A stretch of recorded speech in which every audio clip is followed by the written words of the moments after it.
Docteur Zakir, certains savants disent que fumer est haram. J'aimerais connaître votre opinion. Et est-ce que fumer invalide le jeûne?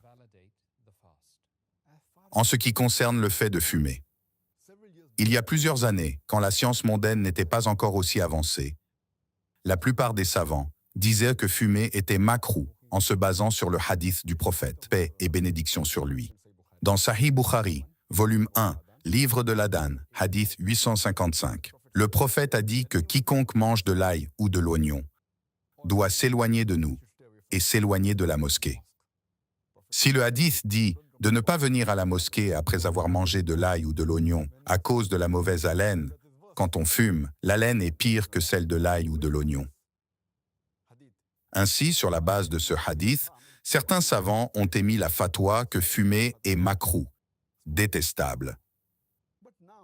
Mais maintenant, avec les avancées scientifiques, nous savons que fumer n'est rien d'autre qu'un empoisonnement lent. Le tabac sous toutes ses formes. Frères, en plus de fumer des cigarettes, il y a le bidi avec du tabac, le hookah et le tabac à mâcher. Toutes les formes de tabac contiennent de la nicotine et nous savons que ce n'est rien d'autre qu'un empoisonnement lent. C'est la raison pour laquelle la plupart des non-musulmans, eux aussi, sont d'accord pour dire que fumer est haram. Non seulement dans le monde musulman, mais même chez les non-musulmans. C'est la raison pour laquelle ils mettent un avertissement légal sur les paquets de cigarettes. Ils mettent un avertissement légal indiquant que fumer des cigarettes est nocif pour la santé, ou dans certains pays, cela peut inclure des slogans généraux, des avertissements ou l'avertissement du chirurgien général.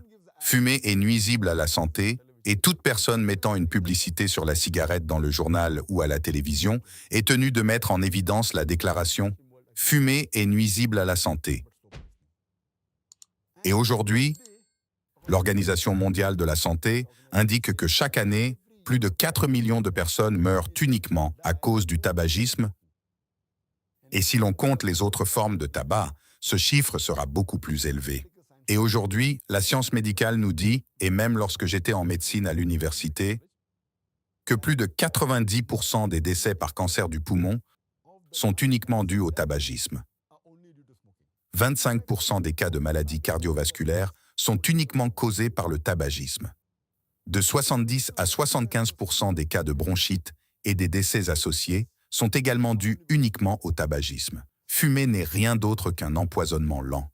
Cela noircit vos lèvres et les gencives et vos bouts de doigts. Cela endommage vos lèvres. Les dommages que vous causez ainsi à votre estomac peuvent provoquer de la constipation. Cela peut causer une perte d'appétit. Cela peut causer une perte de libido. La puissance sexuelle peut être supprimée. Cela peut affecter l'immunité pour les médicaments que vous prenez. Et cela réduit la défense de votre corps. Et je pourrais donner un discours plus long sur pourquoi fumer est haram. Et j'ai donné une conférence sur les lois alimentaires en islam. Et j'ai abordé ce sujet en détail.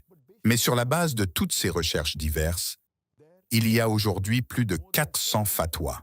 La majorité des savants sont d'accord pour dire que fumer est haram sous toutes ses formes.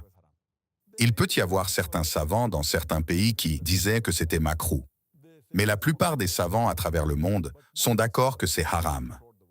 La majorité d'entre eux conviennent que fumer est haram. Allah a dit dans la sourate 7, verset 157, « Ceux qui suivent le messager, le prophète illettré qu'ils trouvent écrit chez eux dans la Torah et l'Évangile. Il leur ordonne le convenable, leur défend le blâmable, leur rend licite les bonnes choses, leur interdit les mauvaises. Il vous donne ce qui est licite et bon, et il interdit ce qui est illicite, ce qui est mauvais pour vous. Donc ce que donne le prophète de bon, acceptez-le. Et s'il vous interdit ce qui est illicite, vous devez aussi accepter de lui. » Et Allah a dit dans la sourate 2, verset 195, « Et ne vous jetez pas par vos propres mains dans la destruction. » Ce verset indique de ne pas vous tuer vous-même, car fumer n'est rien d'autre qu'un empoisonnement lent. À chaque bouffée que vous prenez, vous réduisez votre vie. Donc, sur cette base, il y a plus de 400 fatwas affirmant que fumer est haram. Et en outre, c'est l'une des principales raisons pour lesquelles c'est haram. De plus, Allah dit dans le Coran, sourate 7, verset 31, « Et mangez et buvez et ne commettez pas d'excès. Allah a dit dans la sourate 17, versets 26 et 27, « Et ne gaspille pas indûment, car les gaspilleurs sont les frères des diables. Et nous savons que lorsque nous fumons, c'est rien d'autre que de la perte d'argent. C'est comme prendre un billet de banque et l'allumer avec le feu. Lorsque nous fumons, ce n'est rien d'autre que brûler de l'argent, que ce soit des roupies, des dollars, des livres sterling, des euros. C'est de l'extravagance, ce qui est haram en islam. Et je pourrais vous donner encore d'autres raisons pour le prouver, mais regardez déjà cela. Une autre raison rapidement est que vous ne pouvez pas nuire à votre propre voisin. Vous ne pouvez pas nuire à votre propre frère. Et en fumant, lorsque vous expirez la fumée, cela cause plus de dommages à votre voisin. Le tabagisme passif est plus dangereux que le tabagisme actif. C'est la raison pour laquelle de nombreux pays, comme Singapour, ont interdit de fumer dans les lieux publics. Dans votre maison personnelle, vous pouvez le faire, mais dans les lieux publics et les lieux gouvernementaux, fumer a été interdit. Donc, sur cette base, c'est haram. Si tu souhaites savoir pourquoi Allah ne se montre pas, clique sur cette vidéo.